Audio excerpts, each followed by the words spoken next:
Welcome to today's deep dive. We are jumping right in today because we have a highly specific mission, and it is entirely focused on you. Yeah, strictly focused on the listener. Exactly.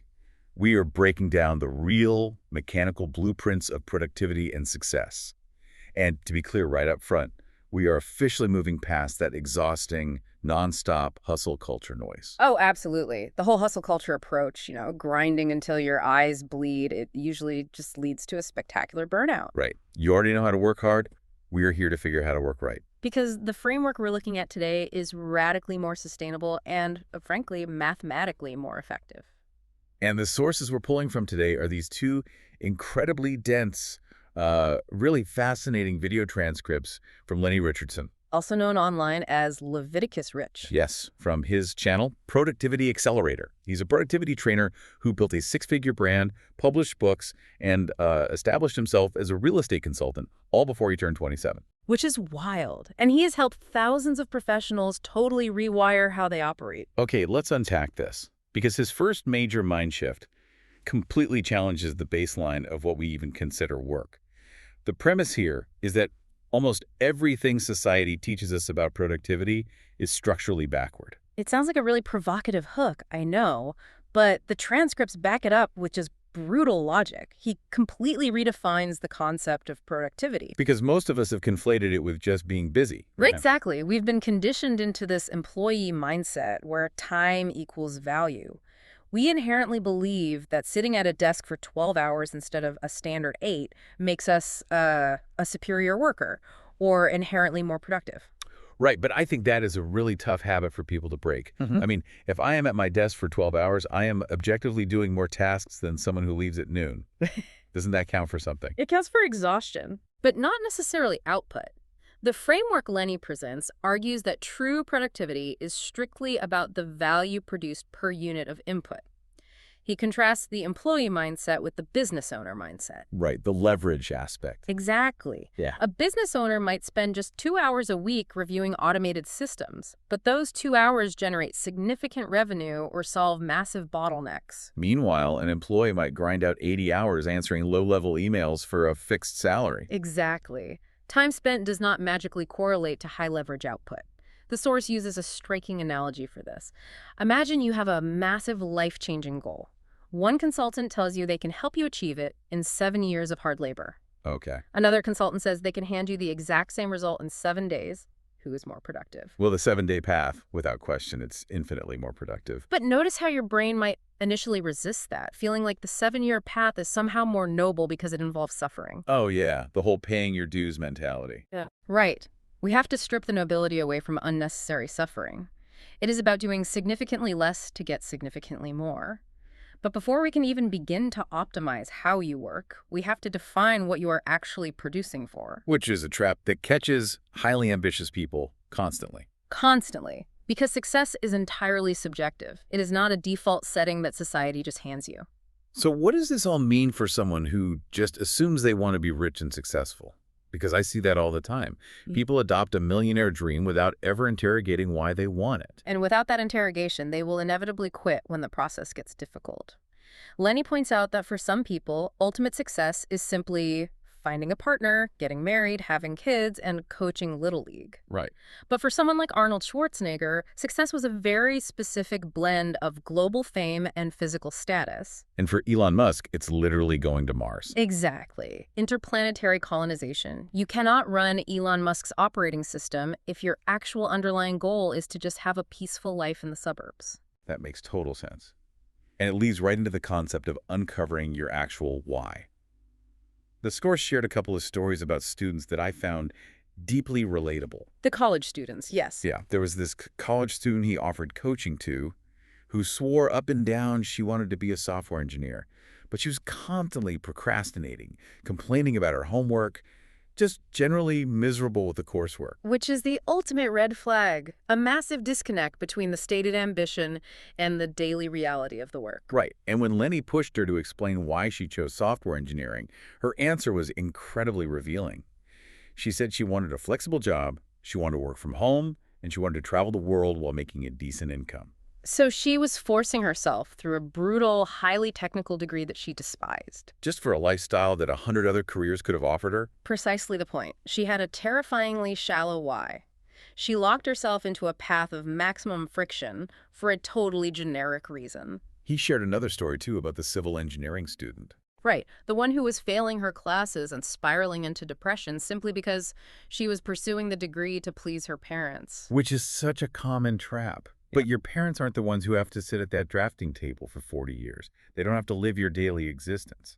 If you don't go layers deep on your why, you are essentially building a house without a foundation. You need that internal compass because the work is going to get hard. And once you actually find that compass, the next step the source demands is hyperclarity, because vague goals are the enemy of progress. Yes, telling yourself, I want to get in shape or I want to be wealthy is worse than useless because it gives your brain no actionable data. The fitness example of the transcripts was a great way to visualize this. Getting in shape is a meaningless phrase until you apply it to a specific person. Because the mechanics of that goal change entirely depending on the starting point and the end vision. If a person currently weighs 400 pounds, getting in shape requires a specific set of caloric deficits and low-impact movements to safely get down to a healthy baseline. But if someone is 155 pounds and wants to get in shape, they might need a massive caloric surplus and heavy lifting to pack on muscle. And if you are Arnold Schwarzenegger in his prime, getting in shape means preparing for the Mr. Olympia stage, Yeah. which is an entirely different universe of dieting and dehydration protocols. Exactly. You have to know the exact destination so you can reverse engineer the micro steps. Like if you want to write a novel, Yeah. your daily micro step isn't be a writer. It is sitting at a keyboard and producing 500 words, even if they are terrible. And that lack of hyper-specific clarity is where the vast majority of dreams just quietly fade away. You have to wake up knowing the exact tactical execution required for that specific day. Okay, here's where it gets really interesting. Because let's say you have that hyperclarity. You know your why, you know your exact daily micro task, you sit down at your desk to execute, and then your phone buzzes. Wow. We need to talk about what the source calls attention residue. The invisible killer of deep work. Lenny is notoriously militant about this in his transcripts. He talks about refusing to answer phone calls during his work blocks, which apparently frustrates his friends and family endlessly. But I want to push back on that for a second. We live in a connected world. Realistically, I can't just ignore my boss's Slack messages or a call from my kid's school. People treat a ringing phone like it requires immediate action, and sometimes it actually does. Sometimes it does. But the vast majority of the time, it is neither urgent nor an actual opportunity. The trap is the phrase, it's just a 5-minute call. Because it's never 5 minutes. Never. There's the preamble, the actual request, the pleasantries at the end, but the real cost is not the 5 minutes you lost on the clock. The real cost is the attention residue. Meaning your brain doesn't just snap back to the spreadsheet the second you hang up. It biologically cannot snap back that fast. Cognitive science shows us that when you task switch, say, moving from writing a complex proposal to answering a quick phone call and then back to the proposal, your brain leaves a tangible piece of its processing power on the previous task. Wow. Yeah. You sit back down to write, but a background process in your mind is still analyzing the tone of voice your colleague used on the phone or the news headline you just scrolled past. So every time you glance at a notification, you are essentially fracturing your focus into smaller and smaller pieces. The residue stacks up until you feel exhausted but haven't actually accomplished anything deep. Which is why curating your environment is non-negotiable. You have to physically remove the distractions because you cannot rely on willpower to ignore them. That brings up a massive point from the source regarding habits and willpower. There is this cultural assumption that people who fail to reach their goals are just inherently lazy. But Lenny argues it's actually just a lack of structure. When we work a 9-to-5, we follow the boss's structure because the penalty for ignoring it is getting fired. But we refuse to enforce any structure or penalties on ourselves for our own goals. Absolutely. The Force shared a personal story about the gym that I think completely hacks this problem. It's just parking lot strategy. This is a masterclass in behavioral psychology. Yeah. Lenny was in college, struggling to build a fitness habit. Going to the gym 4 to 6 times a week felt like this massive, overwhelming mountain. The friction was too high. So he changed the goal. Exactly. He didn't make his daily goal working out for an hour. He made his goal simply driving my car to the gym parking lot. Think about what is happening in the brain there. You are taking willpower completely out of the equation. The human brain is evolutionarily wired to seek comfort and conserve calories. Its natural defense mechanism is to intensely resist anything that looks like exhausting physical labor. So if your goal is a brutal 1-hour workout, your brain will flood you with a dozen brilliant excuses why you should stay on the couch. But driving a car, sitting in a heated seat while listening to music, The brain doesn't perceive that as a threat. there is zero resistance. You bypass the defense mechanism by making the habit ridiculously, almost laughably small. But the genius is in the momentum. Because once you have put on your gym shoes, grabbed your keys, driven 15 minutes and parked the car, the situational friction has vanished. Your brain looks around and says, well, the hard part of getting here is done. We might as well walk inside and at least get on the treadmill for 10 minutes.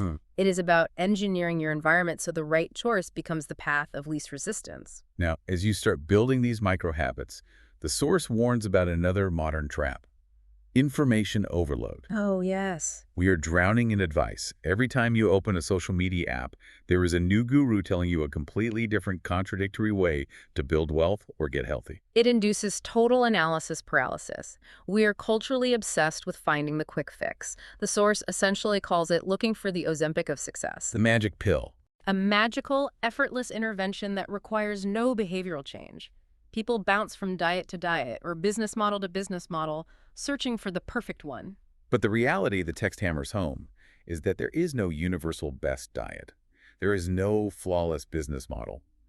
The best one is exclusively the one you can sustain long enough to see compounding returns. And the antidote to information overload is ruthlessly simple. Pick one book, or pick one mentor, or one single dietary philosophy, and completely blindfold yourself to all other noise until you have executed on that one specific strategy long enough to gather actual data. But what if that one thing you picked is genuinely terrible? Because the text makes a big point about the danger of bad feedback. Effort without adjustment is just self-sabotage, right? It absolutely is, and the source illustrates this beautifully with a weightlifting analogy. Imagine an amateur goes into the gym and decides to bench press a massive amount of weight, but their form is completely compromised. Their elbows are flared out, their shoulders are in excruciating pain. Right. But because society has told them success requires hard work and pain, they assume this joint agony is the right kind of hard. They think they are paying their dues in grinding, when in reality they are literally tearing their rotator cuff. Without an experienced mentor or an objective feedback loop to step in and say, stop, you need to lower the weight, the tension should be in your chest, not destroying your shoulder joints, that person is going to permanently bench themselves. Effort is useless if the vector is pointed in the wrong direction. You have to have feedback to differentiate between the pain of growth and the pain of injury. Exactly. That perfectly transitions us into the absolute core of today's deep dive. The sources break down the 3 scientifically backed pillars of success. But right before getting into the pillars, Lenny drops this quirky anecdote about buying a car that explains so much about how human focus operates. He is referring to the reticular activating system. Wait, what actually is the reticular activating system? Because it sounds like something out of a sci-fi movie. It is very real biology. It is a bundle of nerves at our brainstem that acts as a filter. At any given second, your brain is being bombarded by millions of bits of sensory data. Colors, sounds, temperatures. If you processed all of it consciously, you would go insane. So the reticular activating system filters out the unnecessary noise and only lets through information that it believes is important to you based on your current focus or beliefs. Which explains the car story perfectly. Lenny bought a white Chevy Camaro, which he named Sylvia. Before he bought that car, he almost never noticed Camaros on the highway. Right. But the literal day he drove it off the lot, he suddenly saw white Camaros everywhere. He'd walk through a parking lot and see 3 of them. The world didn't suddenly manufacture more Camaros overnight. His reticular activating system simply stopped filtering them out because they were now deemed important to his identity. The profound takeaway here is that once you internalize the specific traits of success, your brain will start filtering reality to show you those traits everywhere. You will start seeing opportunities and patterns you were previously blind to exactly because you are looking for them. And the very first trait you need to look for, pillar 1, is grit. The source defines grit in such a refreshing way. It's the ability to fail repeatedly without losing your enthusiasm. Maintaining enthusiasm through failure is the separator. Anyone can be enthusiastic on day 1. Very few can be enthusiastic on day 100 after 99 rejections. the stories backing this up are wild. You have John Paul DeJoria, who eventually became a billionaire, but his origin story involved literally walking door to door, carrying heavy physical encyclopedias, trying to sell them to people who did not want them. Imagine the sheer volume of doors slammed in your face, the daily rejection. Yet he kept his energy up at every single new door. It requires a tremendous emotional shock absorber. The source also points to Kobe Bryant, which is an incredible case study in grit. It's almost hard to picture Kobe Bryant as anything other than a legend. But the text talks about when he was 14 years old, attending a basketball camp in Italy.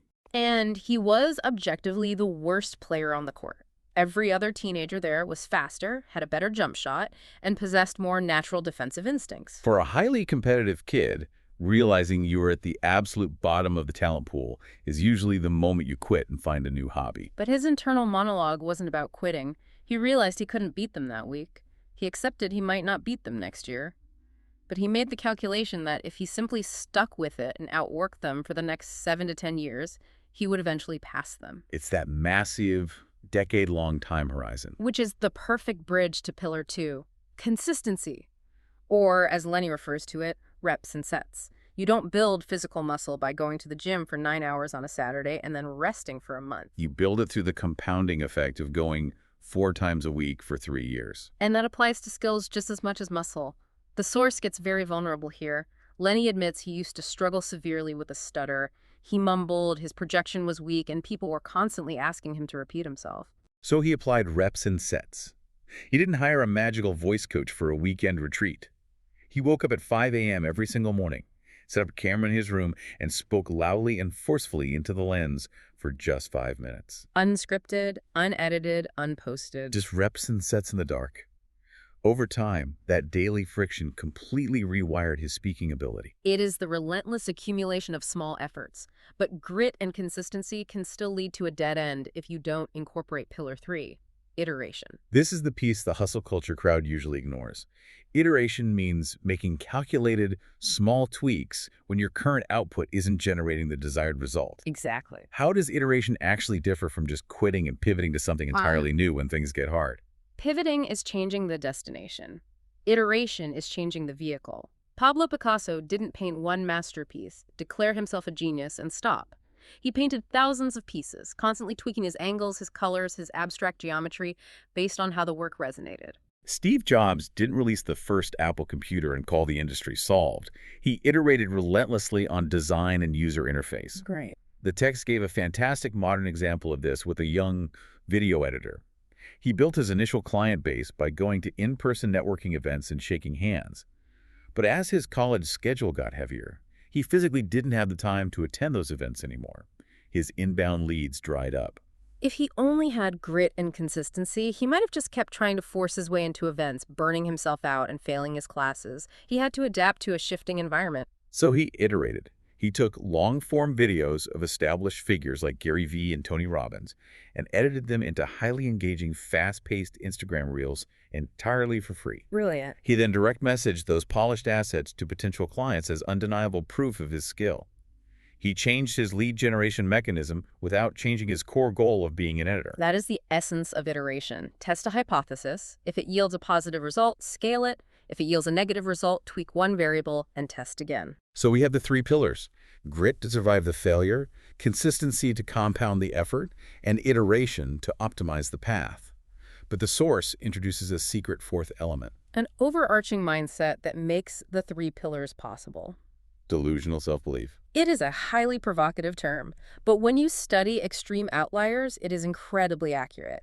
If you do not possess an irrational belief that you can achieve the impossible, you will never voluntarily endure the grit, consistency, and iteration required to get there. I have to admit, hearing the word delusional makes me tense up. Doesn't delusional self-belief just create arrogant people who make terrible decisions and bankrupt themselves? It can, if it isn't tethered to the feedback loops and iteration we just discussed. The delusion isn't about ignoring physics or math. It is about ignoring societal expectations of what is realistic for a single human life. The ultimate example provided in the text is Arnold Schwarzenegger. His life trajectory essentially breaks the simulation.